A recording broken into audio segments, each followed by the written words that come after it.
Hello and welcome to Channel Sport on Sunday. Yeah, I'm Ken Ochinogo. And I tell you, am I? We went there last week. By this time, we were so optimistic. We were so hopeful. We're looking forward to being in Qatar. We're looking forward to number 7. We're saying, yes, Cameroon, you are there. And Cameroon, we're just one leg off. We were one leg on. But then, at the end of the day, Cameroon got through. Number 8, and Nigeria remained at number 6. 6 times we went to the World Cup. And I tell you, the way it is broken down.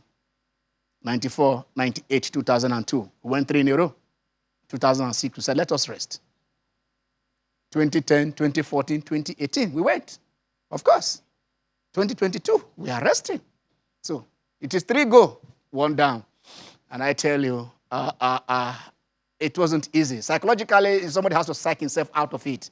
You have to psych yourself out of it because sometimes you lack words to describe how you feel when it happens, but it has happened. The thing is, we don't have to dwell in the past. We have to look forward and see. How do we start? Not drawing board. There is no drawing board here.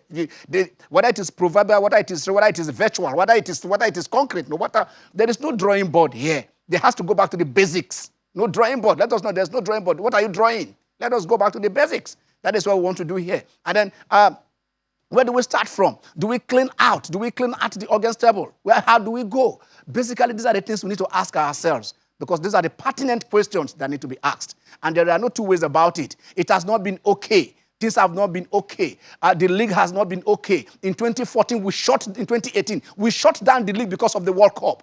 Even the female league, everything was shut down. Football was shut down in Nigeria. We're not serious. We've not shown that urgency. We've not shown that seriousness. We've not shown that, a mark of a people that said this is where we are setting for ourselves. The long term, the short term, the medium term goals, where we want to go. We have no short term goals. We have no medium term goals. We have no long term goals. We just wake up in the morning and then anyhowness, let us continue. And that is why we have found ourselves where we are. It is difficult for us to say this, but that is the truth. We are going to try as much as possible to enjoy ourselves on this show because the healing process started for me when the draws came out. So I felt, of course, the qualifiers is already in the past. Let us be our searchlight to those who are going. And for the 5 teams that are represented Africa, make no mistake about it, they are the deserving 5 teams. Were we ranked above Ghana? Yes. But Ghana has got into the quarterfinals. In the last 3 times they've been to the quarterfinals. They were almost in the semifinal, in 2010. Before Suarez did that, how do I know it? I don't know what inspired that handball, to get Ghana out of there. But then, at least as it is, they are meeting again. They are in the same group this time around. So let us see whether he will catch the ball when the time reaches. And then you look at Cameroon. They were the first African team to go to the quarterfinals. So it is not a mistake that they're also qualifying. And then you go back to Senegal, when they made their debut in 2002. They went straight to the quarterfinals. So it is not a mistake that these 3 teams are there. Tunisia, can you forget Tunisia? They beat Mexico 3-1 in 1978. And I tell you, we're proud. That was a proud moment for Africa. And the Moroccans, you can always count on them. So we are sending our best 5 to the tournament. Nigeria has a whip no more. Don't whip for this. Think for the future and make yourself part of what is going on. My guys are in the house for a very long time. Obon have not been around. Obon is here. Obon, welcome to the show. Ken, good afternoon. Good afternoon, viewers. Good to be here. And it's happening for you on every side. Nigeria, Manchester United. It's disheartening what I felt for you yesterday, actually, coming from the match against Ghana. Okay, let me talk about Nigerian-Ghana match first, because before I come to Manchester United. Hey, just talk about the Ghana. Your views on the Ghana-Nigeria. Ken, over the 2 legs, Nigeria were abysmal. We didn't show any tactical announce. We didn't see any impact from the bench. And Ghana deservedly are going to the World Cup and in Qatar. Yeah. Ken, is disheartening that at this stage of our football, Nigeria can put up such a horror show. It was a horror performance that day. These guys can't trap the ball. They can't string 5 passes together. I just don't understand what they were doing that day. Look at the goal we considered. It was a defensive error, and the goalkeeper was not alert to save that ball. It's just disheartening. Ken, I am sorry I'm saying this. In a responsible and a just society, the NFF board should have been gone by now. Okay, he said the ball should have been going by now. The teams couldn't string passes together. What is your take? How did you see that? How did you see it on the two-legged basis? Yeah. First of all, went to Kumasi and we came to Abuja. I mean, did they invite too many players at too short a time that it is difficult for them to blend? You could say that. Good afternoon, Ken. Yeah, good afternoon, US. It's good to be here again. Well, see, Ken, on a lighter note, what I know now is inspired by the fact of the bilateral relationship between Nigeria and Qatar. Yeah. Nigeria will not be at the World Cup. See, the thing is this: the World Cup is not our birthright. Regardless of how you want to look at it, you have to earn a spot. Yeah. We talked before we came on, so we're talking about how so many star players will not be at the World Cup. Zlatan Ibrahimovic, Mohamed Salah, Riyad Mahrez, Onushime. Yes, players that normally you want to see at the biggest tournament in the world, but for the fact that their team couldn't make it, they would not be there. It's not our birthright. Fine, we're looking at the players that were brought into camp. When I saw the first game, it looked like they were playing against each other and not even for themselves because they didn't even know how to move the ball. And there was no transitioning. Yes, the fact that we're missing Wilfred Ndidi was really major because at the end of the day, it was Ghana's best player that made that difference to them, Thomas Partey. Indeed, he's our best player as well. We saw the effort that a young man from Napoli, Victor Osimhen, was putting up front and how he was going, and in fact, at a point, I became scared. Because he was playing with the brace, and we talked about it a couple of months ago, that this face had to heal for him to come and play these qualifiers. Even some people saying that him missing the Nations Cup was actually a blessing in this guy. Let this man properly heal himself. But you look at the NFF board, and you begin to ask yourself this question: what exactly are they doing there? Like you said, no long-term goals, no medium-term goals, no short-term goals. It just seems like we wake up every morning and we just want to do something. And then some people come on air and then they say some things and begin to ask yourself, it is not your birthright, and that's just your honest truth. We are not at the World Cup, and we do not deserve to be at the World Cup. You guys all know that we have Adeolu waiting for us there. Let us see if we can join Oba. I call him is my friend. Amokomo is right there in London. He's a regular contributor here on the show. Oba, you know how you looking? I don't know. I want to see a smile on your face. I know. How are you? Good morning, Ken, and good morning to your wonderful guests at the studio and to our viewers across the globe. It's such a wonderful privilege to be joining you whenever I'm called upon. But the healing process has begun. We're mourning. Yeah. And I did listen to you. You said there's no drawing board, that we just need to go back to the basis, and I do agree with you. Okay, let us start with the healing process. Oba. We want to just go straight. For now, let us console ourselves by looking at the groups. Oba. I don't know, but if you have one or two things to add to before then, let's hear you before we go on that. Now, when you mean the groups, do you mean the World Cup? Of course, those are the groups. But let's hear you. Well, let's have your take first. Yes. I think the groups are fairly balanced. I mean, I think if the African teams, because I'm more particular about the African teams. Yeah. In Group A, we have Senegal, and they've got Qatar, and they've got Ecuador and Netherlands. If Senegal puts in the right preparation, I think that's one group that they can scale through if they put everything. They put the rest of preparation into this. Then Cameroon, Switzerland, and of course the regular customer of Cameroon, Brazil, and Serbia. I think that's another group. If all we saw, if Cameroon can put in the sort of desire that we saw in the last 2 minutes of the extra time when they played against Algeria, if they can put in that desire, I think they can get something out of this. Ghana, Portugal, Uruguay is a tricky one, but for Ghana in particular, they've got a young squad.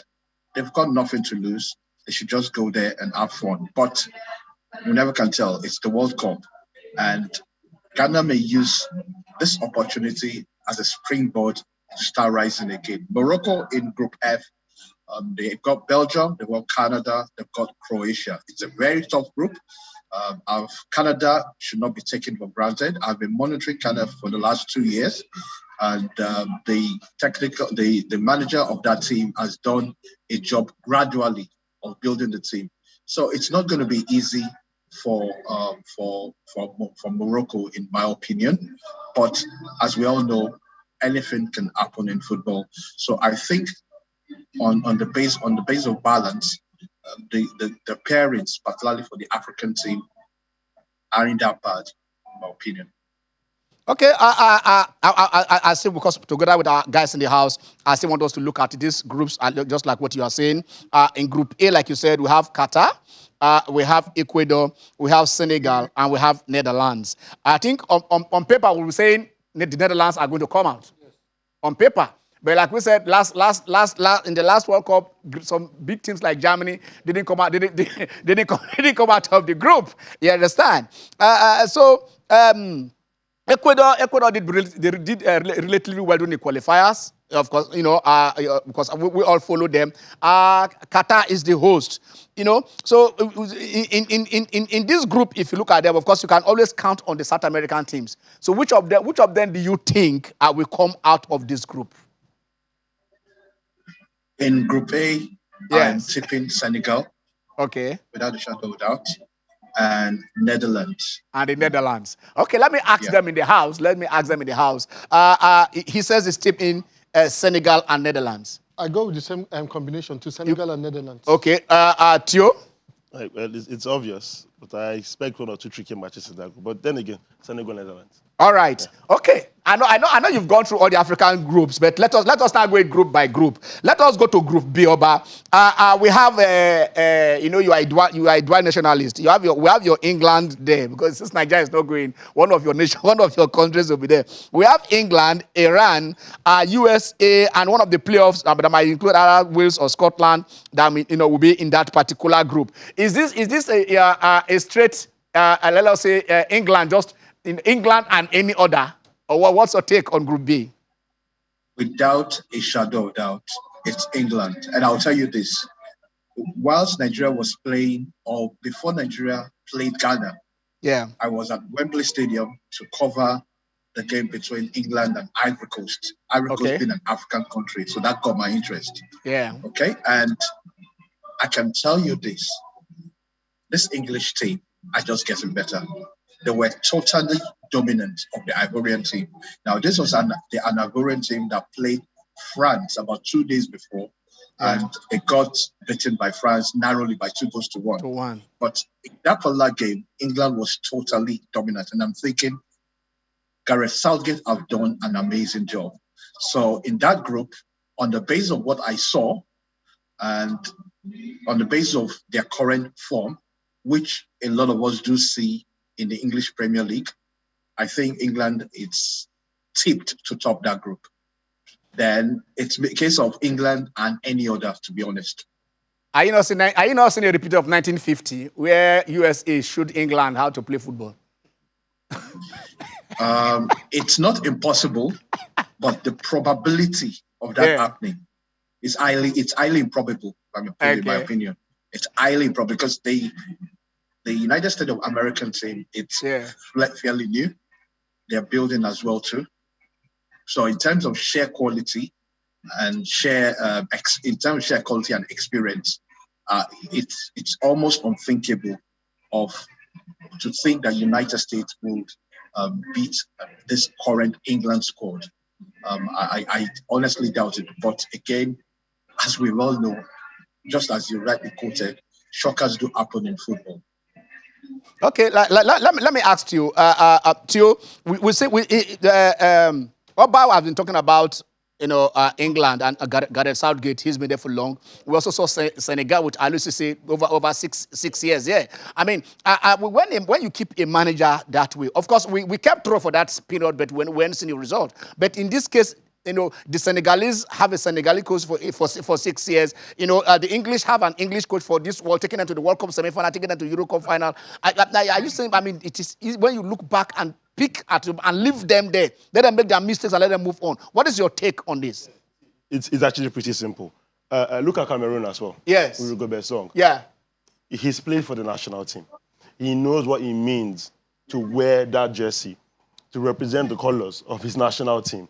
Look at their FA president as well. It's more or less like a match made in heaven.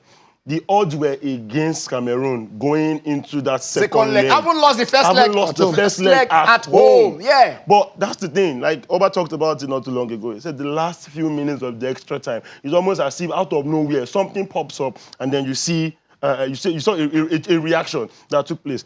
Let's go back to Spain. Look at what Luis Enrique is doing with the Spanish national team. The fact that he's able to pick players, I'm saying between Gavi and Pedri, jersey number 10, jersey number 7, they're 19 and 17 years old respectively. And look at the major role they're playing for the national team. And Sofati is equally there as well. So it's a blend of the old and the new. And this is because this man has actually worked within the league. He understands the system, he knows the players, and he knows how to select them. Barcelona with Xavi is doing the same thing right now as well. So it's not a mistake. You equally need to look at England and their progression.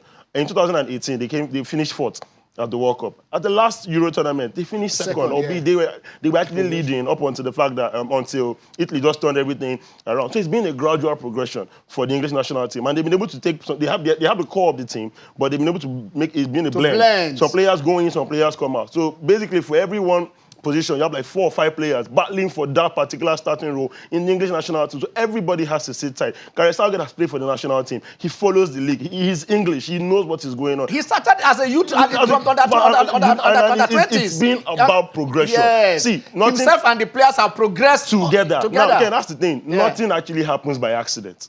If you fail to plan, you are planning to fail. And that is what has happened with the Nigerian national team. Okay, before we go back to Amoki over there, let me stick with you in Group C, Obum. Argentina, Saudi Arabia, Mexico, and Poland. Do you see is it Argentina and Mexico, or where do you know who are your picks here? Let me know. I'll go with Argentina first. Okay. Then between Mexico and Poland, I'll go in Argentina 1, Mexico 2, Poland 3. But Poland and Mexico is going to be a tough one between those two nations, because I look at their recent matches and their recent records. They're playing some good stuff. So it's going to be tough between Mexico and Poland. But Argentina will definitely top that group for me. Amoki, are you there? Yes, he said he's going for Argentina. Are we writing off Saudi Arabia too quickly? On the basis of strength and depth of the teams, definitely Argentina stands up there. And for Argentina, Lionel Messi is going to be there. So he wants to prove something. Remember, he won the Copa America with his team at the last Copa America Cup in 2021, last year. So, which took off the pressure. And he wants to win the World Cup. And he wants to win the World Cup. So I'm sure Lionel Messi wants to put everything into this. I mean, he's not the only one playing, but I'm just saying the stakes are high for him at this particular point in time, because this is the twilight of his career. So, and in Poland, we've got Lewandowski. They were disappointing at the last Euro 2020 Cup of Nations. So Poland may want to pull something. Saudi Arabia, congrats to them. They qualified. Avarana has done an incredible job with the Saudi Arabian team, getting them to the World Cup. But in terms of the depth of the team, it's difficult to see how they'll progress. So for me, I'm going for Poland and Argentina, as suggested by one of your guests in the studio. You just mentioned Renard. You guys have been pursuing him since 2013. Even when Keshi was on the seat, you guys were pursuing him. And right now, his name is always out. People have been dangling his name there and say probably that is the next choice of who your FA is looking at. What is your take on this? Personally, we can look at it 2 ways. In terms of results in Africa, he's done it. He won the African Cup of Nations in 2012 with Zambia. And he won the African Cup of Nations 2017 with Ivory Coast. So in terms of achievement, he's done it. And Morocco's team that we are all admiring today, he started the building block. He built the team, took them to the World Cup in 2018, even though they were not successful. But we saw how they played, which was what earned them the coaching job in Saudi Arabia. So the question is this: one, can the NFF afford to pay what Saudi Arabia are paying him at the moment. You know, as we say colloquially in our language, in our own term, his mouth is open now, you know, because of whatever he's earning at the moment. Can NFF afford that? So that's on one side. Now, in terms of the type and the sort of coach that I should be looking for, but I'm not going to go into whether it should be home-based or whether it should be local, whether it should be foreign. But all I'm interested in is the sort of manager we need is the manager that is best suited with our playing style, the sort of manager that's able to be flexible with the skill set that we've got in the team. And let's be honest, we've got a very good squad at the moment. We've got a talented bunch of players at the moment. So that's the sort of player we should be, the sort of manager we should be looking at. Personally, Ave René, I think it's quite defensive, and I don't like defensive manager. But if we're going to even get a defensive manager, it should be the sort that will be able to get the best out of the team. So if the NFF eventually goes for Ave René, which I strongly doubt because of the financial remuneration that will come with it, or whatever the case may be, the manager that we should get should be someone that will be best suited with the kind of skill set available at the disposal of that's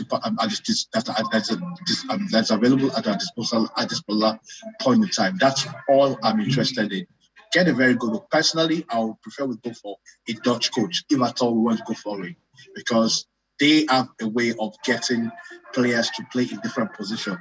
They can bring in their total football skill set, and our players are able to match it up. If we're going to get a coach, I would prefer a Dutch coach. But as you know, we are just fans, or we're just fans who just want the best for our team.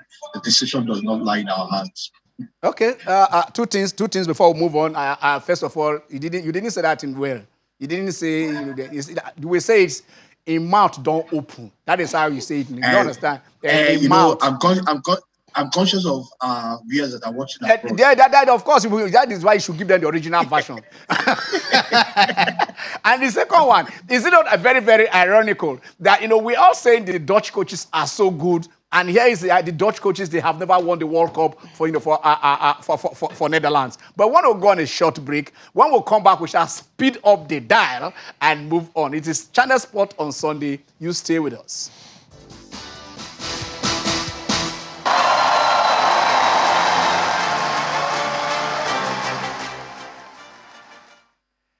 Iga Swiatek. I tell you, 6-4, 6-0. The first set I watched that was competitive, and then Naomi just capitulated in the second set. But then when Iga hits, she hits. I was watching her on the second a very long time now. And Yemi, this tomorrow Monday, she becomes world #1. Good afternoon, Ken. Good afternoon, viewers. I'm still struggling with that, the fact that the Super Eagles will not be at the World Cup. We'll come to that. It's not the first time anyway. Iga Swiatek, yes, tomorrow will become the world #1 because of the fact that Ashley Barty resigned. Just retired? Exactly, retired rather. At the age of 25. Who does that? After winning a Grand Slam. So nobody saw that coming. Yes. Knowing the kind of person she is, this someone that has actually left tennis to go play cricket. Yes. Now she's leaving tennis to go play golf. Again. So it shows you this lady is did she do well in cricket? She did well. This lady is just enjoying herself. Does she need to retire? She can combine the sports together. I don't know. She's just having fun, enjoying herself. But Iga will be world #1 courtesy of that by tomorrow. Yeah. And yes, a lot of how do I put it, expectations come with you being #1. You know, we've always said something on the women tour. How consistent can you be there? That's why you see 4 slam winners in a particular year. Yeah. Proud to them, Serena Williams. You see. Dominance. Dominance. Navratilova dominated. Steffi Graf dominated. Even the Serenas of this world. Yes. But now we are not seeing. But it's not better that it is spread out, that you don't know who is going to win in a tournament. We don't want a flash in the pan. What happened to Naomi? One consistency. Now we just play the final. Yes, she played the final. Since she won the Grand Slam, she has been so inconsistent from the issues with the press and all. I don't know if it affected her morale. She has also have, you know, how do I say it? The mental side of the game. They deal with a lot of stuff. Yes. And you must concede that to them and allow them do their own thing. Absolutely. So for me, we want that dominance, we want that consistency on the women tour, just like the men. Okay, even the men now, they are spreading it. Medvedev is world number one. But the good news is that see what Djokovic is coming. See what Nadal has done this year. Yeah, I mean, that's dominance. Yeah, that's dominance, like you said. You know, he dominated at a point. We're talking about the top four, just like, you know, Nadal, Djokovic, Murray, and Federer. Right now, age has caught up with Federer. Well, injury has caught up with Murray. Nadal was injured for the time going to the Australian Open. Nobody thought he was going to give him a chance, and then he won, and then went 20 matches unbeaten. He's not lost anything this year. This season. So basically, Medvedev gone to number one, but since he got to that number one, he has not been the same Medvedev that we know. And so this Russia-Ukraine issue also affects him because he talks about it and says, look, forget we can be sportsmen, but you can't get these things out of us.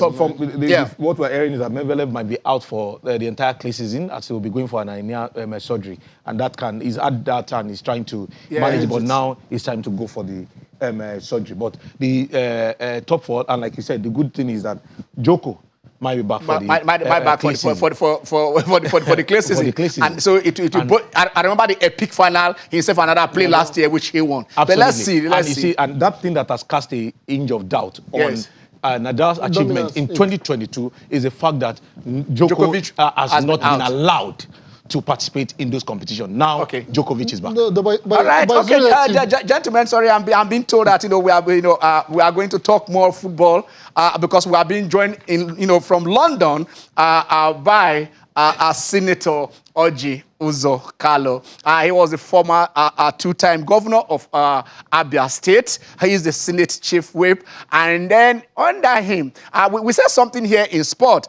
When you look at Nigeria in Champions League in Abia, there is before Orji Kalu and after Orji Kalu. Before Orji Kalu, we didn't win the Champions League.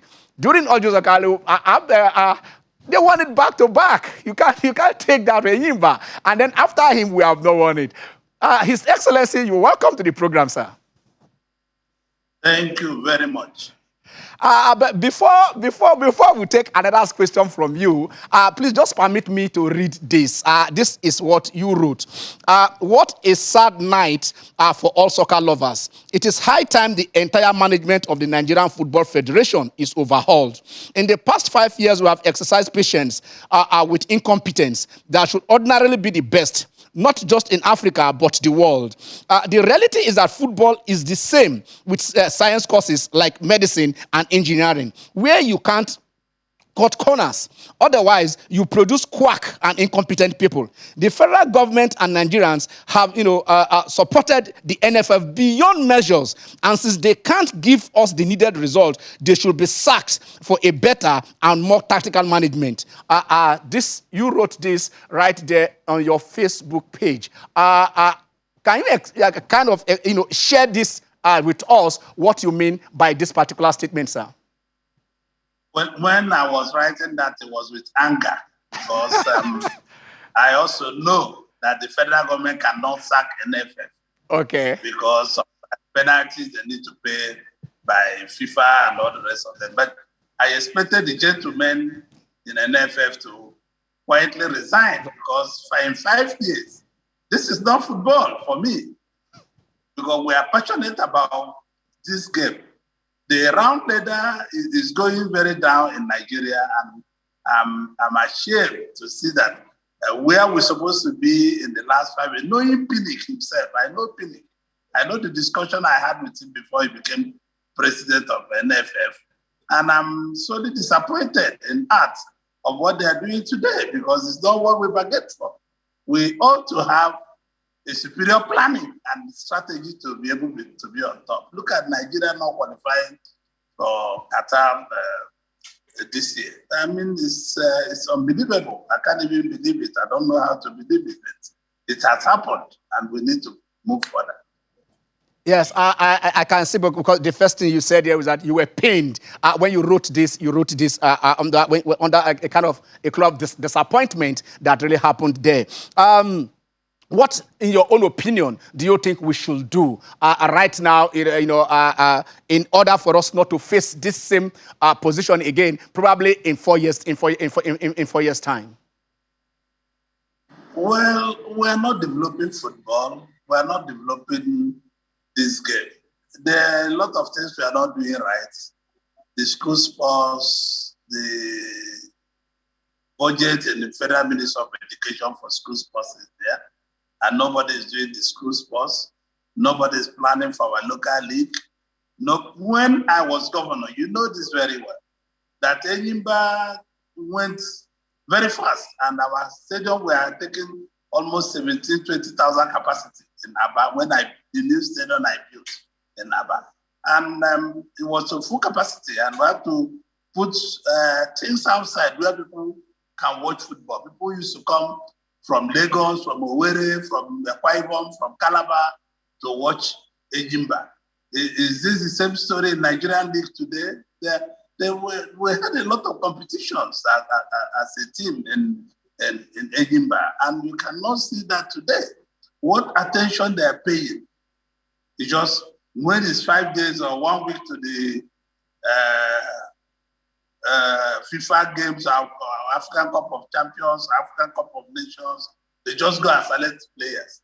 I saw individual talented players, but I didn't see a team. There was no team in that team. And there's no way that team could have gone to Qatar. It's quite difficult, because we had opportunity to have made officiating was very fair. Officiating was very fair in favor of Nigeria, and Nigeria did not utilize that opportunity because the officiating people were just very fair because they were here. I saw a couple of mistakes here and there, but don't overlook it.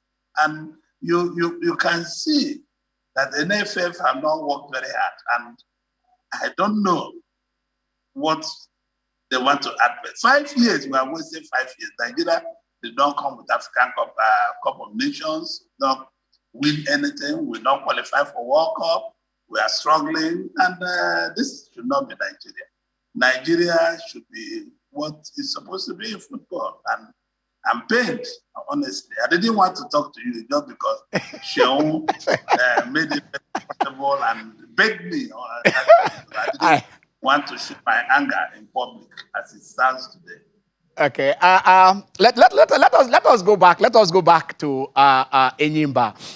You did so well as the governor, empowering Enyimba.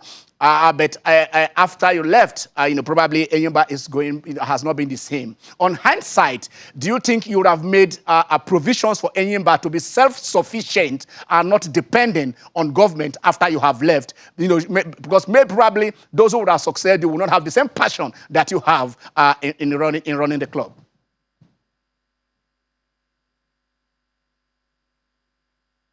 Hello, sir. Okay, we're trying to, yes. Valid, very, very valid point as far as I'm concerned. He said it all. He saw individually talented players, but he didn't see a team.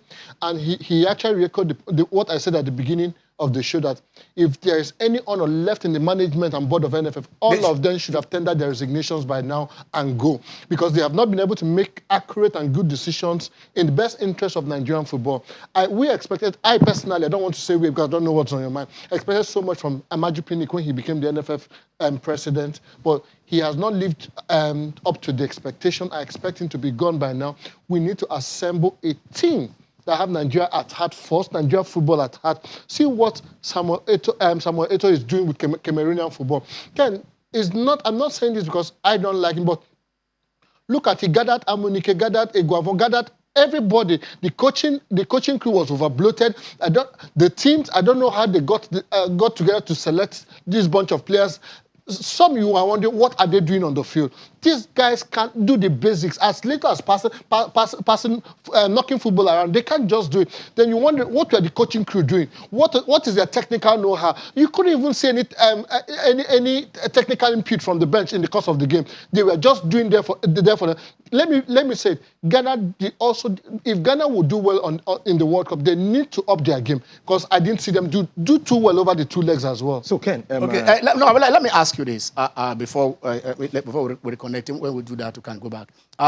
He talked about bringing coaches together. It has always been the norm. When you select the head coach or a manager, is it not his? It should be his prerogative to choose his team that will work with him because he knows where he is lacking, where he needs support. Do you just bring in to say you join, and then you bring them together? Is that the best thing to do? That's an anomaly, and that's why they only try that when they employ local coaches. They don't try that when they bring in foreigners. The foreigners would choose their team. Those that work with them. Exactly. No, but they don't even pay those the foreigners. They'll bring Nigerian on that role. Salisu was there. They will still have Nigerian assistants. Yes, Yobo was there as well. Yes, and Yobo was there. It's an anomaly. You see, yes. in an ideal setting, because the manager will be accountable for the result on and off the pitch. Yes. The manager is allowed to bring his own team. And coming back to what he said, I think we're only just scratching the surface. We've always said it, and like you said at the beginning of the show, we should go back to the basics. You cannot have a strong national team when your league is dead. When your league is dead. We are not paying attention to what we should. School sport is dead. We saw Nuga. Yeah, I was on set like 3 weeks ago. Students are at home. Nuga is happening. Was that the Nuga we had that we participated in? Yeah. No.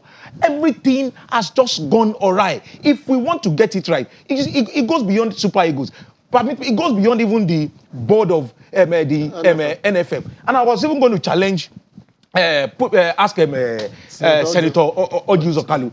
Here, some months back, we dissected the budget of the National Ministry of Youth and Sport, where the money devoted for the NYSC takes almost 94% of the entire money for the Ministry of Sport. Yeah. And the money to run the federation is even not catered for. You want them to go out and go and speak to individuals to come and support. School sport, dead. Youth fund was this word dead. The NIS that is supposed to help bring up those coaches, update those curriculum, go there. It's nothing to write home about. You cannot build on nothing. And that's why, like you said, we're only seeing individual players. Individuals, parents who have relocated abroad, who have given birth to children abroad, who have, who have been developed based on workings and the foundations laid by working system. We are now bringing them in. When those countries choose to make them play for them, to say, okay, you come and play for Nigeria. For how long do we want to continue? You had a crucial World Cup qualifier. Was that not the match where Ademola debuted? Was that not the match where Dennis debuted? A serious nation wouldn't do that. Our league, here we've spoken about teams of Atlant going on strike, Sunshine, name it. So we need to have an entire overhaul of the system. Do we really want to do sport? If we don't want to do it, let it slide. Let it slide. Okay. Let us. While we are still waiting to rejoin with Senator Orji Kalu, let's. All right. I think. Okay. Thank God the senator is back. Hello. Before we had this little challenge, I was asking you. Are you there? I'm here. All right. I was asked. All right. Okay. So I was asking that on hindsight, do you think that you would have done more to make Enyimba, independent of state funds, after you have left, looking for that probably your successors might not, have the same passion which you have for the club? Well, I discussed with a lot of people. We're almost taking Enyimba to the stock exchange. Okay. But suddenly and we planned that. I'm sure you're a journalist, you must have heard about that. That period, we were ready to take Enyimba to public, and all the papers were prepared. We were waiting for the last the last annual report of Enyimba that was supposed to come 2006, 2007, and I left. and another person took over. They didn't further my vision about Enyimba. And that was the reason, because we were ready to go. Because Enyimba was generating fund on its own. The ticketing alone, the franchising, people were buying our jerseys, people were buying all merchandising, and all the rest of them. We were becoming popular and popular. Remember, I took Enyimba to Inter Milan, where they played us 7-0. Yes. It was a game of Ronaldo. And they're the first club side in Nigeria to play in European land. I took them to Milan, and they played against Inter Milan. And we landed the same day. We had a match with Kanu Pillars and went to play. And we left the same night and we went to Milan and landed in Milan and played that afternoon. So it was very hectic because it was Ronaldo's day. As a friend, I decided to do that honor, and we could do more for our people. Yes. Okay. All right. Let me ask you this. Do we have a sport industry in Nigeria? No, there's no sport industry. Well, it's not in existence because there is no other stadium in Nigeria except Enyimba International that can attract 20,000, 30,000 spectators on local league when I was there. So if you don't attract this number of spectators, you cannot generate funds. Like TV rights are not being sold, like merchandising are not being done. Enyimba just started doing all those things. We are selling our jerseys, raising money. We are selling all kinds of things about Enyimba, teacups and all the rest of them, mugs and all the rest of them. So we just started and my tenure ended. And I give thanks to God and that we're able to do that. I think I never hoped that Super Eagles will not be in Qatar. That is also more painful. Yeah. That is more painful. But I thought by this year, 2022, we should be talking about carrying the World Cup. That's my vision. Okay. That's what I would like to see. Okay, all right. My colleague here has a question for you in terms of what the legislature is doing. You just talked about the budget of the youth teams, youth sports. But from what you want to ask the question? Yes, Senator, the budget for the National Ministry of Youth and Sport, we see that almost 93% of the budget is for the NYSC, while the others goes into the recurrent expenditure for those sporting federations. Where is there? So as we can see, there is no money really there for sport development. As a senator, is that not worrying? And what are you planning to do to correct that anomaly with the rest of your colleagues? Well, if you know the rules the senators play, I don't prepare the budget of Minister of Sports. Sports. Okay. I don't even know how they prepare it. It's the only committee on sports which is headed by a senator called Obina Oba.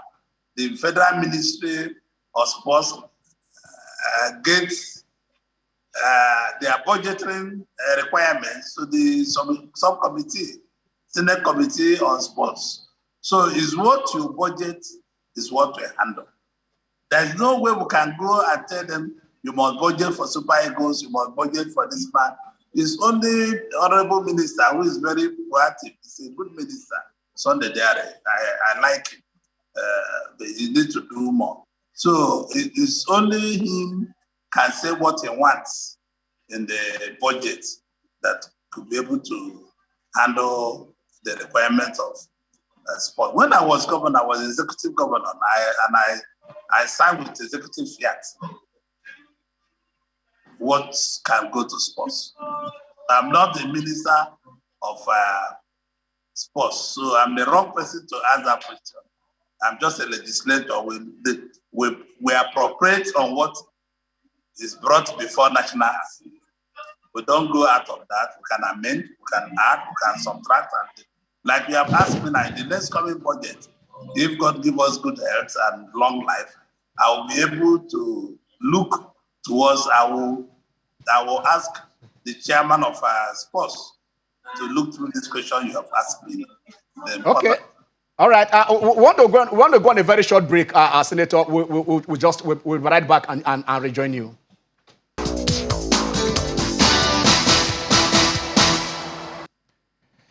Okay, you welcome back. We are still having Senator Orji Kalu with us. He's the Senate Chief Whip, and then he's been filing these questions, coming out from his mind and speaking his mind. Let us come back to you, sir. First of all, can you clarify this? Enyimba International Stadium, does it belong to Enyimba or it was just named after Enyimba? I built it it was a playground. I built it for Enyimba. It belongs to Enyimba Football Club. Okay. It was Aba Township Stadium. Stadium, okay. We converted into Enyimba International Stadium. Football pitch. Okay. Yes. So I built it. You know when I built it. So it belongs to Enyimba. One of those journalists who used to come around here. You remember I nearly lost my match with the Usman of Algeria because there was no floodlight. Yeah, of course. Before I asked when they was chairman of NDDC to partner with us and get us floodlights. And we had floodlights. Okay. So I built the stadium for them. For Enyimba. So let us just be clear on that. That stadium belongs to Enyimba FC. It's for Enyimba International, yes. The other stadium I built in Umuahia belongs to government, but the one in Aba belongs to Enyimba International. All right, beautiful. Okay, let us pick your brain a little bit, sir. You are looking at sport in the next 1 year, 3 years, 5 years. What should be the roadmap for Nigeria? What should be the roadmap for Nigeria? What are you waiting for? The roadmap is let me president and make me president of Nigeria. I will bring back the World Cup here. It's possible. Make me the president next year, the next World Cup. Wherever it is, I guarantee you Nigeria will bring it back to Nigeria. This is what I told them when I wanted to be governor. I said I will bring back African Cup of Champions into Aba. And I did it. Back to back. Even the third time, CAF didn't allow us to continue. So make me the president. You have the World Cup in Nigerian soil. In fact, World Cup will be played here. And I will win they've already allocated in the next 5 years another country to handle that. But we'll bid and also get a spot for hosting World Cup in Nigeria. Not only carrying the cup, we also host it. But you know that funding has been the bane of development of sport here. How do you think sports should be funded? That's why I'm asking you this. That maybe in the next 2 years, can you just let us in on what you think should be done so that we won't be facing these excruciating pains again? What do you think should be done? Yes. Phoenix, for example, is a private sector man. He tried to go independent, but at this stage, it is difficult. Phoenix have tried all kinds of independence. It's doing well, but it's a difficult thing to go through. It is not easy to fund sport independently now because you don't have the stadium. The clubs don't have stadium. They don't raise money. They don't franchise their jerseys. They don't do anything. There's nothing they are doing. So we need to go back to basics. For you to be able to make money out of sports, you have to organize it first. So government need to come in. Both the state and federal government need to come in once again for the next 2-3 years to help them subsidize put in some money and let them go. Like we were succeeding in Enyimba, we put some money and we're almost there. And we are no longer there. So federal government needs to put more money in Super Eagles, look at school sports, look at Luga games, look at all these games, look at all the roadsides, all in Yama and all those players in Enyimba. I bought them from roadsides in Aba. I bought them from backyard playing, the roadside playing field. Secondary school playing and all the rest of them. Obina one area, all those players, I bought them. Look, I just got them locally. So you can see it. Ikechukwu and the products. So they will tell you how I got them. So it is good for people to go back to the basics. We have lacked the basics. Like I saw a team in Abuja Stadium, a team that was not technically competent. And the coaches, you know, when I was governor, you journalists used to blame me for leaving the VIP. I'm being part of the coach, yes. You were almost criticizing me. But whenever you are playing, these coaches don't think about any other thing. They are thinking about their salary. They are thinking about their job they are going to be losing. They are not concentrating on the football. Godfrey Joe was a special person to Westerhoff. Westerhoff wasn't the man. Mind you, I was a member of National Sports Commission then. We hired Westerhoff, but he hired Godfrey Joe. Westerhoff was a big man, but Godfrey Joe was the one doing the inner thinking for him. Because our coaches are doing everything. They think, they plan strategy, they execute. No, there should be a coach, there should be a strategy that is the line, reading the match. But you know, these coaches only think about the salary they are going to lose, their job they are going to lose. So they are not even thinking about the match or strategy to win the match. I've discussed this with Pinnick in many times, many years back. We discussed it in London before he became chairman. We discussed it in Lagos. I've told him that these coaches, you need to have like 3-4 other backups that are not coaches that will be reading the match and telling the coach who to change and who to bring in. Because the coach's mind is not there. The mind would be playing under his own pocket, the salary, not the football. So it is a difficult thing to raise a team. I wish we have more time to spend 1 hour or two to talk about this, talk about the team, talk about the deficiency of the team. The team was very deficient. And what I saw in the Musho Dabiola Stadium was nothing to go home with. I wouldn't even feel those people. Even Ghana is not a capable team. I don't know how far they can go in the World Cup. I don't know, because those are not teams. You know, Enyimba teams, how we used to be. We are a very fit, a very forceful team, robust team, ready to play.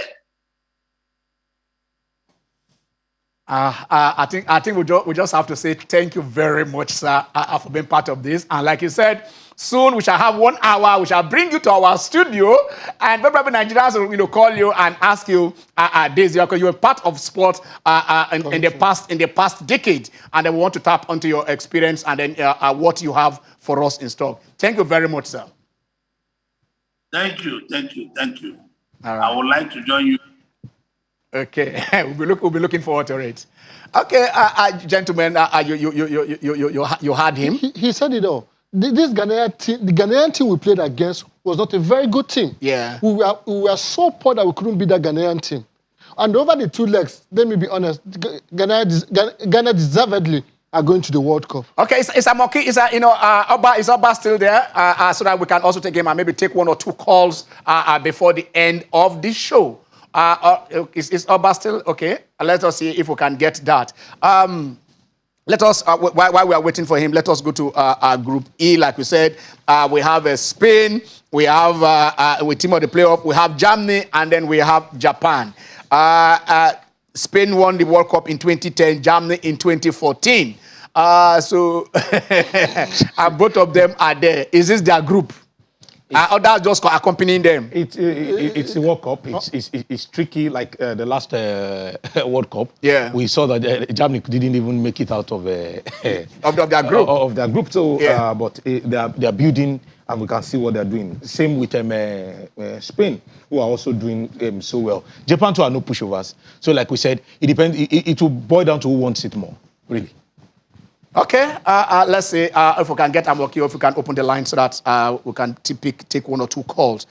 Let us go to Group F, where we are waiting for Oba. Belgium, Canada, Morocco, and Croatia. Canada had smooth sailing in their group. I think it only the last match after they qualified, they lost to Costa Rica. Yes. That was 2-1. Croatia went the World Cup. In fact, Belgium and Croatia went to the semi-final of the last World Cup. Roberto Martinez has done some brilliant job with Belgium national team, being assisted with Thierry Henry, and they've done a fantastic. The fluidity of their play is very, very good, and they control the transitioning from defense to attack is amazing. I hope Eden Hazard will be fit in time for the World Cup. This group is, I'm not trying to push over Canada or Morocco, but Belgium and Croatia has more pedigree, has more of a better team than the other two teams. Well, we're Africa. In this part, we'll be I'll be rooting for Morocco. Okay, Oba is here. I'm okay. I think you're back. Okay. I think we are back. We are back to London now. We are back to London now. Oba, you listen to the interview, but later we are still looking at this. You said that Brazil and Cameroon are customers. You are looking at 1994. We all know what happened. But then Serbia and Switzerland. Switzerland is one team that is very, very difficult to beat. I don't know in any competition. What is your take on that group? Yeah, Group G. Serbia, Brazil. Yeah. Serbia, Brazil, Switzerland. It's a very Brazil is definitely skilled through. However, if anything is to go by, when you consider Switzerland, how they performed at the last Euros. Yeah. Remember the epic round of 16 game when they played France. France was leading 3-1, and they came back and eventually won the game by penalties. So definitely, Switzerland is one team that you cannot take for granted. You cannot just underrate. They can shock you. They can surprise you when you least expect. Personally, I'm quite invested in that in Switzerland because they've got a Newcastle player by the name of Fabian Schär, who is a central defender and has been an integral part of the Swiss team. So you can't write off Switzerland. They can cause shockers. Serbia, I'm not too sure. I know they've done so well by qualifying for the Euros and qualifying for the World Cup. They'll be dependent on Alexander Mitrovic to get them with goals. But I think, in my opinion, it's going to be a tricky group. I'm not going to write off Cameroon again, as I've made mention of the last 2 minutes of the Cameroonian team when they played against Algeria. It's anything to go by, and if the fact that they've got Samuel Eto'o, who has played at the highest level, and they've got Rigobert Song. Rigobert Song has been part of the old generation Cameroonian team who enjoy some sort of relative success. They know what it is to play at that level. So I think we shouldn't write Cameroon off at this point in time. It's Brazil and any of these three, to be honest. Okay, let me ask you a personal question. You mentioned Newcastle, Oba. A lot of persons are of the opinion that Chelsea is being persecuted when compared to the kid gloves that are handling your club, Newcastle. What is your take on this? I feel a bit sad for Chelsea because I personally do not feel that a club should be made to suffer for the sins, in quote, of another person. And we've been talking about politics and sports, or politics and football. Now we can see that it's almost impossible to separate the two. Quite unfortunate. The man in the middle of it all is Roman Abramovich, who is said to be friendly with the current government of Russia. Before now, the English authorities have been having some issues with Roman Abramovich. His visa was not renewed quite a long time ago, such that he had to get an Israeli nationality to be able to get into the country. So the Russia-Ukraine issue was just a perfect opportunity to put in the dagger. It's quite unfortunate. I personally wasn't, I didn't feel good about it. But I know they will bounce back. Chelsea is a big brand. They've won Champions League. They've won about 21 trophies.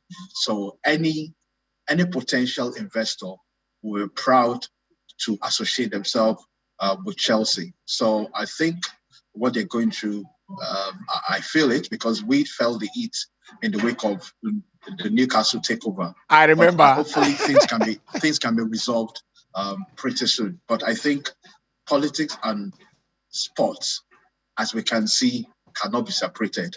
And this has clearly shown us, this situation between Ukraine and Russia has shown us that. Okay, let's take some of these tweets. We are still in London, but this time it is West London. They said West London was blue and white yesterday. Red and white yesterday. It wasn't blue. Let us see if we can take some of these tweets. What happened at Stamford Bridge yesterday? It didn't happen at Brentford. Wait, can we read that?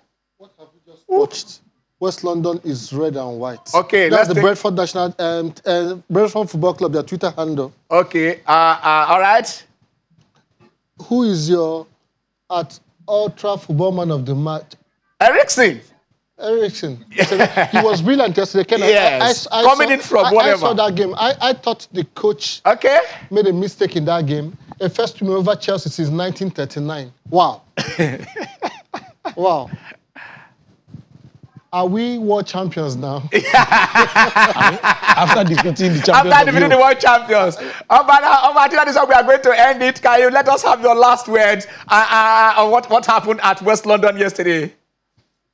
What happened at West London is in 60 seconds. We never expected that to happen. Unfortunately, that's football for you. And for me personally, I wanted Chelsea to win because Brentford is just a position below Newcastle. So I never thought that was going to happen at all. So, and that's football. It's good for them. And I think on the whole, I was happy for Christian Eriksen. He got on the scoring chart. It happens in football. Like I was discussing this morning with someone. Those sort of victories are the sort of victory that happens once in a blue moon. We always get it every now and then. All right. So remember last season, West Bromwich Albion defeated Chelsea 5-1 in Stamford Bridge. So it's happened. But Brentford, it's good for Brentford because at least it ensures that they are getting closer to ensure that they survive their Premier League status. Okay. Thank you very much, Oba. It's always a pleasure having you on the show. Thank you very much for having me. Okay, we are going. We just have minutes to go. So for me, it's sad that we're missing the World Cup again. Yeah. And like I said, we should not just scratch the surface. Let's look at the system holistically and do a complete overhaul. School sport, the tertiary sport, NIS, budget for the Ministry of Youth and Sport, everything must work together and must be in sync if we really want to make progress. All right. Advantage Arsenal in the top four race yesterday. Manchester United drawing. And they've played 2 or 3 more games more than Arsenal. And if Arsenal wins against Crystal Palace, they're 2 points behind Chelsea. So it's advantage Arsenal both ways yesterday. All right. This is what we are going to say. We're calling it a day for today. Like we are saying, what do you say? You heard him. If men are honorable, it is time for you to put in your resignation letters. Nigeria is not sacking you. If you have failed the nation, take responsibility and said, no mass. I'm Ken Ochonogo. Have a blessed Sunday.